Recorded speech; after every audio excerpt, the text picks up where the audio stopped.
Am I the a-hole for not congratulating my sister-in-law on her planned pregnancy and telling her she's making a mistake instead? My brother works as a car rental agent and his salary is not livable at all. His wife is a stay-at-home mom for their 4-year-old, so he's the sole provider. And he's been receiving a fixed sum from both my mom and other sister to keep things afloat. I also helped a few times when I could. Some time ago, my sister-in-law told me she wanted another child because she didn't want their son to be an only child and asked me what I think. I advised her against it and told her to either wait till my brother gets promoted or till she gets a job. I told her it would be realistically impossible to provide for another child when you're barely coasting by, and that she was still young, 27-year-old. I also told my brother the same thing. About 3 weeks ago, my brother calls me all happy and tells me his wife is pregnant. I told him, great, I wish her good luck, and soon hang up. I never called sister-in-law to congratulate her, nor went over to their place for the baby shower. Just told them I was busy. Yesterday, we had dinner at our parents' house and I inevitably met my sister-in-law. She told me, I'm pregnant, with an excited tone. I told her, yeah, I know, that's great, I wish her good luck. She then said, so that's it? I asked her what she meant and she said, aren't you happy for us? I told her my feelings are irrelevant here and their decision is up to them. She told me of course they matter and begged me to please honestly tell her what I think. So, I told her I frankly think you're making a mistake, and this innocent child is going to suffer the consequences of your selfishness. You are not ready to care for another little life when you can't even pay your bills.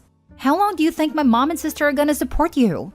She interrupted me and said, what the hell? That's none of your freaking business. I only asked you out of politeness, but you really didn't hold back at all. I told her, you're the one who told me to be honest. She said, I told you to be honest with me, not be a douche. She then called me an a-hole and went off to complain to my brother. I didn't want to entangle with them and just grabbed my purse and left. Sometime later, my mom calls me fuming and tells me I had no right to make any comment whatsoever. She said I should have congratulated them properly and left it at that.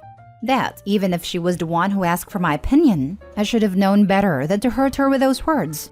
I also think my words might have been pretty hurtful and I went too far. Am I the a-hole? Now for the top comments. This might be unpopular later, but not the a-hole. Maybe you should have been kinder or phrased it better. I don't know, because I don't know what you said, but she shouldn't be sheltered from the truth when she literally asked for it. We can go through life expecting family to cater to our feelings, but then their advice and opinions really mean nothing.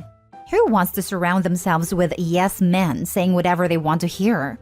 Personally, I value my dad's opinion more than others because I know he will be honest and call me out. She asked for your opinion? Got mad when you gave it. Full stop. You are not the a-hole. Not only ask, but had previously heard OP's opinion/advice, then sought OP out and pressed the issue, as if to get validation for herself. What was she expecting here? Not the a-hole. You would have been if you had mentioned it when you first got a call giving you the news. But you didn't until she cornered you and told you to be honest. So you were. That's what I found interesting too. That she already knew OP's opinion, yet pushed her to give it again. It's like she either wanted to start drama or she was delusional in hoping that OP had changed her mind, even though none of their circumstances had changed. Not the a-hole. I never understand people who does not have enough money even for one person, and then they marry and make 2+ kids and they have no money. Some people lose their rational thinking capability when the topic comes to kids. If you cannot live with one wage with 3 people and you get support from the family, you cannot live with 4 people. Not the a-hole. Don't give them money anymore, even if you can't afford to do so. Yes, this exactly. Yeah, or at least don't give until brother picks up his second job and is looking to improve his lot and sister-in-law. And make it clear that all help will end if they have another kid.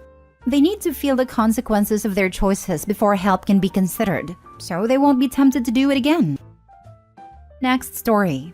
Am I the a-hole for telling my sister nobody was interested in her PhD research? My sister, 34 female, and I, 31 female, come from a working-class family. Nobody in our family is higher than a high school education, save for us. I have a bachelor's and my sister is currently working on her PhD. Obviously, we're both proud of this, but my sister often brags to an extent that many in our family find uncomfortable or discouraging, and she talks down to people around her. When she began her program, she explained it in very technical terms that confused our aunt. When she was asked to clarify, my sister made a fuss about how it was so easy for her to understand, and she forgets that not everyone can wrap their heads around it. It's been an issue since she started her master's, and I've admittedly been at my wits' end with her for quite a while. I hosted Thanksgiving this year. When we were eating, my sister was asked about her research, and she went on a long, complicated spiel about her work. She was missing context, pulling out every 10-cent word, getting super technical and under-explaining every concept. She talked for about 10 minutes straight, barely pausing for questions or comments. It dominated conversation. Eventually, I interrupted her and tried asking our dad about his work. My sister interrupted him and said she wasn't finished, then continued talking. I told her I was finished listening to her and that she could talk all she wanted but she'd need to do it in another room. She made some comments about my hosting and continued on. I stopped her again and told her that nobody was interested and she needed to be quiet, which she did. It was, admittedly, extremely awkward and quiet, and my husband decided to just plow on and make conversation with an aunt of mine. After that, conversation carried on as usual with my sister being very, very quiet. Afterwards, our parents scolded me for being rude but said my sister was being over the top. But I should have just let her talk. A few of our other relatives thanked me for cutting her off. Her fiancé called me yesterday morning and said I embarrassed my sister and made her feel ashamed. He implied I was jealous of her success and asked me to formally apologize to her. I said I'd apologize to her, but I wouldn't mean it, and he hung up on me. I've thought it over and I can see how my approach was wrong, but I genuinely did not see any other option at a time. Always willing to learn though, and seeking a new perspective. Am I the a-hole for telling my sister nobody was interested in her PhD research? Everyone sucks here. Your sister needs to know how to explain her doctoral work to a lay audience, if she has any hope of passing her dissertation committee. She also needs to learn how to craft an elevator sentence. She also needs to learn how to take a hint gracefully. You, on the other hand, need to stop being jealous of her success. Conscious of it or not, jealousy and resentment oozes out of this entire post. Regardless of how long she droned on and how rude it was for her to stop you from talking with your dad, the general core of this post isn't really centered on that, but your overall worldview on her academic career. Also, I hope the sister continued to brag about her PhD research, so other girls know that they can also get a PhD. Females should not be shy about their achievements. My problem is that she has never been this supportive of my achievements. She tells me constantly we aren't on the same level, and assures me it's okay, but makes backhanded remarks about my intelligence and level of education. I think it's great she's getting a PhD and I'm glad she's proud of it, but that pride doesn't need to be at everyone else's expense in my opinion. Then you need to correct her. She's your sister. Should be easy to say. What you just said is insulting and hurts my feelings. Please learn to be more tactful. I'm an especially frank person. My sister dyed her hair red one time and asked me how it looks. And I said I don't like the red, and it makes her look like the Wendy's girl. And she responded with, I am looking for compliments, and not criticism to make me feel bad. Now I know to lie and say, it's not bad, if I hate it. Next story. Am I the a-hole for calling every morning? My son is a 20-month-old toddler. My wife is a stay-at-home mom. I work 6 days a week and I'm usually gone for 12 hours a day. I always check in on my son remotely via our nursery cam app, and is always awake in the morning around 8. He has a great sleep routine. Our wind-down time starts at the same time every evening. We clean up toys, read a book. When I lay him down, he's still awake. He falls asleep on his own and sleeps all night for at least 12 hours. It's usually after 9 before I have a chance to check the camera. This morning, when I checked, it was 9:12 and some mornings are closer to 10. Every time I look though, he's always in the dark and standing in his crib just waiting. When I see this, I immediately turn on the brightest night light the camera has and speak to him through the camera app. I always tell him good morning and I love him, and he usually laughs and says Dada. Then, I leave the app, call my wife to wake her up. I usually have to call 3 to 4 times, and when she finally answers, it's obvious that she just woke up. And only because I called. I tell her that our son is awake waiting for her and that she needs to get up to start their day. This morning while on the phone, I asked her if she was going to get him after using the bathroom, and she said no. She was going to the kitchen to prepare their breakfast and then she'd get him. I asked her to get him after the bathroom so he could go to the kitchen with her, and she flipped out. She told me it angers her that I call every morning to tell her how to be a mom and that she has a routine. I retorted with, well, your routine sucks because he's been awake for an hour and you'd still be asleep if I hadn't called. It just bothers me that he has to wait so long. He needs a diaper change. He's probably thirsty, hungry, and just wants to play. Am I wrong though? Do I need to stop? Please be completely honest with your answers. Thanks. Now for the top comments. You're the a-hole.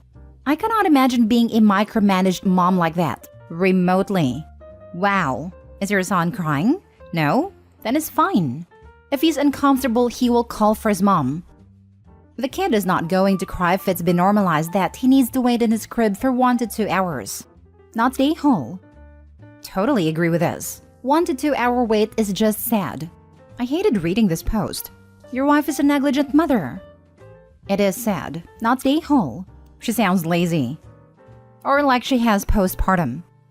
You're the a-hole. Firstly, let's start with the fact that your kid is now into toddler range as opposed to infant.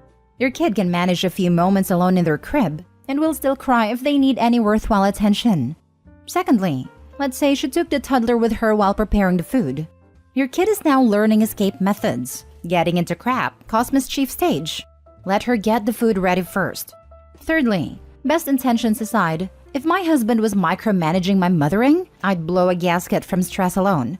Moms need what sanity remains to us, especially before entertaining a toddler for hours.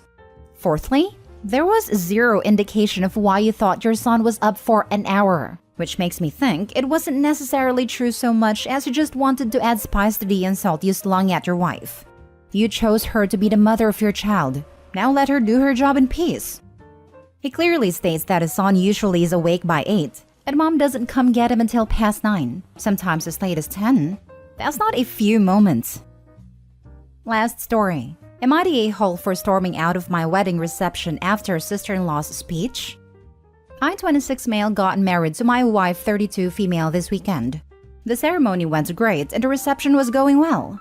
Just after we ate, my father-in-law and best man spoke, then my sister-in-law.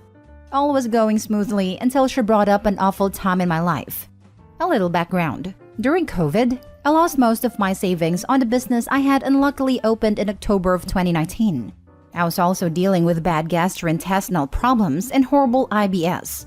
I felt horrible, like I had no hope, and getting my life back in order would take forever. Friends who had been a part of my business left due to the failure, and others due to the medical problems. My fiancé was the only one who supported me and gave me hope. She helped me rebuild my self-esteem and eventually my business, and I cannot thank her enough. When I was at my lowest, I wrote an emotional note about these feelings and went into detail about all the horrible things I felt both emotionally and physically. I also wrote about how she was my strength and kept me afloat. I told my wife about writing my thoughts but never showed her the note. Midway through sister-in-law's speech, I saw her unfold this dreaded note and start to read it to the audience. Not just the part about my wife, but a full paragraph before it, where I described how hopeless I felt and the details of my darkest moments from my toughest battles with IBS. I was so embarrassed. My sister-in-law started to cry as she got through the part about my wife and went on to say she never knew how bad it was, but knew our love would overcome anything. I got red in the face, stormed out to the back of the venue and lit up a cigarette, which I haven't had in years. Some family members ran out, but I told them I needed to be alone. I came back after a bit. Everyone was eating and dancing, but I was still getting stares and I just felt horrible. My wife comforted me, but we didn't really talk it through since she was entertaining family and whatnot. After the party, I brought it up with my sister-in-law. I told her I felt violated that she would somehow get a hold of that note and not only read it, but share it with everyone. I said it hurt because the memory of the wedding certainly felt tainted by the speech and my reaction. She told me she wanted to share a beautiful image of our love. I didn't see anything wrong with it. That it reminded her of when her smoothie business failed and it gave her hope. She even told me it was a toxic coping mechanism to repress those feelings and be ashamed of them. I felt like the conversation was going nowhere, and we didn't speak for the rest of the night. It hasn't helped that distant family and friends have been recommending IBS treatments to me. My wife agrees with me, but thinks sister-in-law had good intentions. I told her she's an a-hole regardless for not even checking with me. Sister-in-law hasn't reached out to apologize yet. And I heard from mother-in-law she thinks I'm overreacting and trying to villainize her. Am I the a-hole? Edit. I am trying to respond to each one as soon as I can. Just want to say here that my wife did not know where the note was. I never even told her specifically about the note, just that I like to journal my thoughts and feelings. Info. Why are you not more concerned with where sister-in-law would have gotten the note, if not from your wife? Who else even knew about it? This. Sounds like the wife was in on it, which is why she's going on about sister-in-law's good intentions. Sorry about the late response. I replied to another comment earlier, but it may have moved to the bottom. My wife did not know the note existed, only that I journaled my thoughts during those dark times. I do have a theory though. Too much info warning. My IBS usually fluctuated a lot. During the times of constipation, I found that nicotine and coffee made me go. Weird, I know, but whatever works. As I tried to quit cigarettes, I started smoking more THC hemp/weed. We live in a legal state, with some tobacco mixed in to help with bowel movement. I used to journal when I smoked, and usually kept my notes in my little weed bag. I had a sneaking suspicion sister-in-law's a smoker too, and maybe she found a bag. I haven't touched the bag since I got a new e-cigarette electronic THC pen last year, so I wouldn't have noticed anything missing. I'm sure the note could have fallen out too since we reorganized our house this summer, and a lot of things got mixed up. Just a theory. Okay, so not only did your sister-in-law publicly humiliate you at your own wedding, but it's very likely she roots through your private possessions and straight up just steals things from you? There's a lot of boundaries being violated here. She clearly doesn't respect you, your privacy, your property, or your consent. She's unquestionably in the wrong, and you probably shouldn't let her in your house or have access to anything else you own.